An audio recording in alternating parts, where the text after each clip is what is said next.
এমন একটি চমৎকার থিম অ্যাপ্লাই করার জন্য আপনাকে তেমন কিছুই করতে হবে না, মাত্র কয়েক সেকেন্ডে আমরা কাজটি করে ফেলতে পারবো। এই জন্য আমাদের প্রয়োজন হবে গুগল শিটের। আমরা গুগল শিট ওপেন করে নেব এবং তারপর আমি একটি নতুন শিটে চলে নিয়েছি এবং নতুন শিট আসার পর জাস্ট আমরা টাইপ করব PRIDE,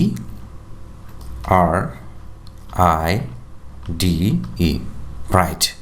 এরপর আমরা এন্টার কি প্রেস করব এবং নিমিশেই আমরা দেখতে পাচ্ছি যে আমাদের পুরো ওয়ার্কশিটের মধ্যে এরকম একটা চমৎকার একটা রংধনুর একটা ইফেক্ট চলে এসেছে এবং সেটা পুরো থিমটি পুরো ওয়ার্কশিটের মধ্যে অ্যাপ্লাই হয়ে গেছে।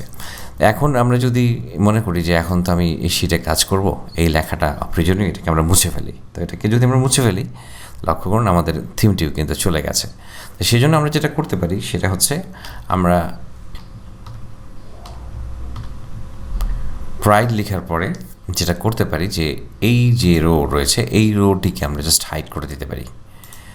তো তাহলেই আমরা এখানে এই ওয়ার্কশিটের মধ্যে আমাদের যদি প্রয়োজনীয় কোনো কাজ থাকে সেটি আমরা সম্পন্ন করতে পারবো। তো টিউটোরিয়ালটি ভালো লেগে থাকলে অবশ্যই লাইক এবং কমেন্ট করে উৎসাহিত করবেন। আপনার সর্বাঙ্গীন সাফল্য কামনা করে এবং পরবর্তী ভিডিও দেখা আমন্ত্রণ জানিয়ে পর্ব এখানে শেষ করছি।